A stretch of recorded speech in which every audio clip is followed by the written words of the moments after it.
காக்கும் கரை விநாயகருக்கு சரணம், பூண்டி மகானுக்கு அரோகரா. நாராயணா, கேசவா, மாதவா, கோவிந்தா, ஸ்ரீவிஷ்ணு, மதுசூதனா, வாமனா, திரிவிக்ரமா, ரிஷிகேஷா, பத்மநாபா, தாமோதரா, ஸ்ரீதரா. இது ஸ்ரீமன் ஜெகநாத மூர்த்தியினுடைய திவ்யமான 12 திருநாமங்கள். நாம் பார்க்க இருப்பது கிருஷ்ண பக்தரான கணேசநாதருடைய வரலாறு. இவர் வடநாட்டிலே உஜ்ஜயினியிலே பிறந்தவர். பெயர்தான் கணேசநாதர். ஆனால் இவரோ கிருஷ்ண பக்தர். கிருஷ்ணரை சதா சர்வகாலமும் மனதுக்குள் வைத்து பூஜிப்பவர். அவருடைய நாமஸ்மரணையிலே தன்னையே மறந்து விடுபவர். இவரே பாடல் பாடுபவர் அழகாக. ஏன்னா கையில் ஒரு சப்ளா கட்டையை வைத்து கொண்டிருப்பார். எப்பொழுதும் நாம சங்கீர்த்தனம் செய்வார். இது அவருடைய இறை தொண்டு. இவர் தாழ்ந்த குலத்திலே பிறந்தவர். ஆனால் பக்தி செய்வதற்கு குலத்துக்கு என்ன குறைச்சல் வந்து விட்டது? ஏன்னா நாம் எந்த குலத்தில் பிறந்திருந்தாலும் கிருஷ்ண பரமாத்மாவை நினைத்தால் நமக்கு நன்மைதானே, அவருடைய பரமபதம் கிடைக்கும் அல்லவா?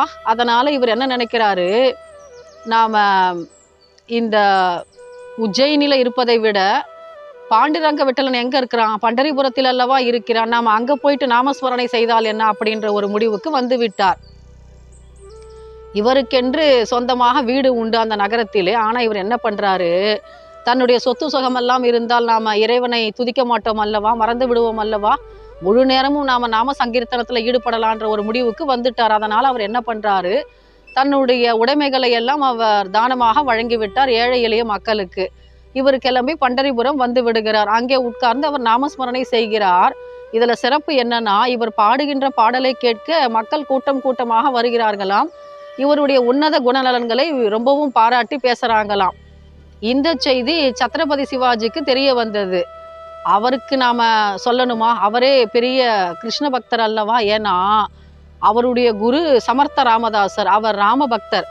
அவருடைய பிரதான சிஷ்யன் இந்த சத்ரபதி சிவாஜி. அவர் பகவானை காட்டிலும் பக்தனுக்கு முன்னுரிமை கொடுப்பவர் அல்லவா? அதனால் அவர் என்ன நினைக்கிறாராம் பாருங்க, அவர் நினச்சிருந்தாக்கா இவரை தன்னுடைய நாட்டுக்கு கூப்பிட்டு அனுப்பியிருக்கலாம், ஒரு பல்லக்கில் வர சொல்லி. ஆனால் இவர் என்ன பண்ணுறாரு பாருங்க, பக்திக்கு முக்கியத்துவம் கொடுக்கிறார். இவர் என்ன பண்ணுறாரு, இவரே பண்டரிபுரம் வந்து அந்த கணேசநாதருடைய கால்களில் விழுந்து நாம் நம்முடைய அரண்மனைக்கு வர சொல்லலாம் அப்படின்றது இவருடைய திட்டம். அதனால் இவர் என்ன பண்ணுறாராம், குதிரை மேலே ஏறி சத்ரபதி சிவாஜி பண்டரிபுரம் வருகிறாராம். அங்கே கணேசநாதருடைய உபன்யாசம் ஆரம்பமாயிற்று. அவர் என்ன பண்ணுறாரு, அழகாக நாம சங்கீர்த்தனம் செய்து கொண்டிருக்கிறார். கிருஷ்ணரை பற்றி பாட்டெல்லாம் பாடிக்கிட்டு இருக்காராம். அப்போது பக்தர்கள் எல்லாம் கேட்டுக்கொண்டிருக்கிறார்களாம் தன்னை மறந்த நிலையில். அப்போது சத்ரபதி சிவாஜி என்ன பண்ணுறாரு, இவருடைய காலில் விழுந்து வணங்கி, ஐயா எனக்கு ஒரு பெரிய உபகாரம் செய்யணும், என்னன்னா என்னுடைய அரண்மனைக்கு தாங்கள் எழுந்தருள வேண்டும். ஏன்னா பகவானை காட்டிலும் பக்தனுக்கு ரொம்பவும் மதிப்பு இவர் கொடுப்பவர். அதனால் இவர் என்ன நினைக்கிறாருன்னா, தன்னுடைய அரண்மனைக்கு கூட்டிக்கிட்டு வந்து இவருக்கு என்ன ஒரு எண்ணம்னா, இவர் ஒரு சந்தனத்தாலான பெரிய கட்டிலை செய்து வைத்திருக்கிறார். இவருடைய திட்டம் என்னன்னா, சத்ரபதி சிவாஜிக்கு இந்த பக்தரை அதிலே படுக்க சொல்ல வேண்டும், அதற்கு பிற்பாடு நாம் இதை பயன்படுத்தணும் அப்படின்ற ஒரு ஆசை இவருக்கு உண்டா. நல்ல ஆசை தானே இது. அதனால் அவர் என்ன பண்ணுறாராம், சுவாமி தாங்கள் என்னுடைய அரண்மனைக்கு எழுந்தருள வேண்டும் அப்படின்னு கூப்பிடுறாராம். இவரும் வராரா கணேசநாதர். இப்போ அரண்மனையில் என்ன பண்ணுறாரு, இவர் பெரிய உபச்சாரமெல்லாம் பண்ணுறாரு, மாலைகளை எல்லாம் இடுகிறார் அவருடைய கழுத்தில். அவருடைய பாதங்களில் விழுந்து வணங்கி, ஐயா தாங்கள் உபன்யாசம் செய்ய வேண்டும், பக்தி பாடல்கள் எல்லாம் நீங்கள் பாடி நாங்கள் கேட்கணும் அப்படின்னு சொல்லும்பொழுது இவரும் என்ன பண்ணுறாரு, கிருஷ்ணநாம ஜபனைக்கு இவர் என்ன வேணானா சொல்ல போகிறாரு. இவர் ரொம்ப அற்புதமாக பாடிக்கொண்டிருக்கிறாராம்.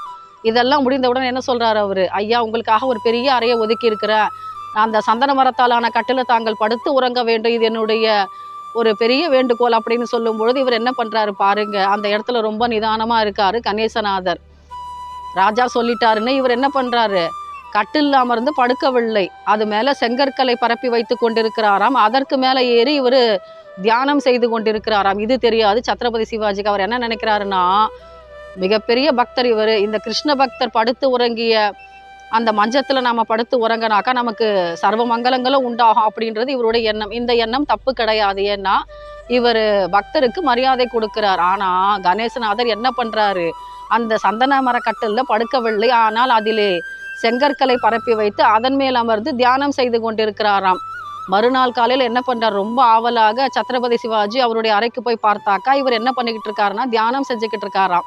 அப்போது கேட்குறாராம் சத்ரபதி சிவாஜி, சுவாமி நீங்கள் இதில் படுத்து உறங்கலையா அப்படின்னு கேட்கும் பொழுது இவர் சொல்கிறாராம் பாருங்க, மனசு ரொம்ப பெரிய திருடம் இல்லையா? ஏன்னா இது இப்போ இந்த மெத்தை சுகத்தை அனுபவித்து விட்டால், பஞ்சனை சுகத்தை அனுபவித்து விட்டால் பகவானை நினைக்குமா? அப்புறம் கிருஷ்ணனை பற்றி நான் மறந்துடுவேன் இல்லையா? இந்த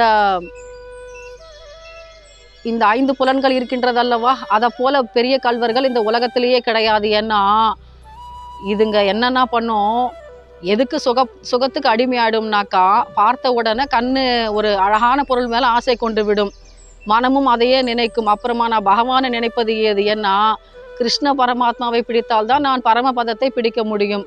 நான் இப்படியே ஓண்டு கொண்டிருந்தால் எப்படி ஐயா? அதனால் எனக்கு இது தேவை கிடையாது அப்படின்னு சொல்லிடுறாராம். ஆனால் இந்த பதில் சத்ரபதி சிவாஜிக்கு ஏற்புடையதாக இருக்கிறது. ஏன்னா இவர் செங்கற்களை பரப்பி அதன் மீது அமர்ந்தால் கூட போதும் அல்லவா, அதுவே பெரிய பாக்கியம் தானே. அதனால் இவர் என்ன பண்ணுறாராம், சகல மரியாதைகளோடு தன்னுடைய அரண்மனையிலேருந்து இவரை அனுப்பி வைக்கிறாராம். இவர் என்ன பண்ணுறாரு, மறுபடியும் தம்முடைய பண்டரிபுரத்துக்கே வந்து இவர் தம்முடைய பஜனைகளை எல்லாம் தொடங்கி விட்டாராம். இவரோ தாழ்ந்த குலம், ஆனால் இவர் இப்படி பிரபலம் அடைவது பொறுக்குமா மற்றவர்களுக்கு? இவர் என்ன பண்ணுறாரு, சரி நாம் இந்த நகரத்தில் இருந்தாக்கா பல பேர் நம்மளை தொந்தரவு செய்கிறாங்க இல்லையா, நம்ம கிட்ட கேட்டு உபதேசம் எல்லாம் கேட்குறாங்க, பக்தியை பற்றி சொல்லுங்க அப்படின்னு சொல்கிறாங்க. நாம் என்ன பண்ணலாம், நாம் பக்கத்தில் ஒரு காடு இருக்குது, அங்கே போய் தங்கிக்கலான்னு இவர் முடிவு பண்ணிட்டாரு. கணேசநாதர் அங்கே போய் ஒரு சின்ன ஆசிரம குடில் அமைத்து கொண்டு தங்குகிறாராம். அங்கேயும் இவர் நாம சங்கீர்த்தனம் செய்து கொண்டிருக்கிறார். இவருக்கு பாருங்க, ஒரு வருடம் திரும்புவதற்குள் 360 சீடர்கள் வந்து விட்டார்களாம் இவருக்கென்று பிரதானமாக. பல பேர் என்ன பண்ணுறாங்களாம், இவரை அணுகி கேட்குறாங்களாம், சுவாமி நான் கிருஷ்ணனை மட்டும்தான் பக்தி செய்ய வேண்டுமா, இல்லை நான் வேற எந்த பகவானையும் கும்பிடலாமா அப்படின்னு சொல்லும்போது இவர் பாருங்க எந்த ஒரு வேறுபாட்டையும் காண்பிக்கவில்லை. உங்களுக்கு எது இஷ்ட தெய்வமோ அதையே தாங்கள் கும்பிடலாம் அப்படின்னு சொல்லி விடுகிறாராம்.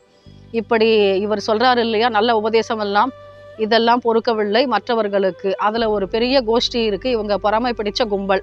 அவங்க என்ன பண்ணுறாங்களாம் பாருங்க, காட்டுக்குள்ளே வந்து கேட்குறாங்களாம், என்னமோ பெரிய உபதேசம் எல்லாம் பண்ணுறியாமே, நீ ரொம்ப தெரிஞ்சா போல, மக்கள் என்னமோ தெரியாதனமாக உங்ககிட்ட வந்து கேட்குறாங்க, அப்படியே உபதேசம் நீ அப்படியே வாரி வழங்கிடுவேன்னு சொல்லிட்டு, நீயும் என்ன பண்ணுற, உனக்கு தெரிஞ்சதையெல்லாம் சும்மா கிளப்பி விடுற, இந்த பகவானை கும்பிட்டா நல்லா இருக்கும் அப்படின்னு.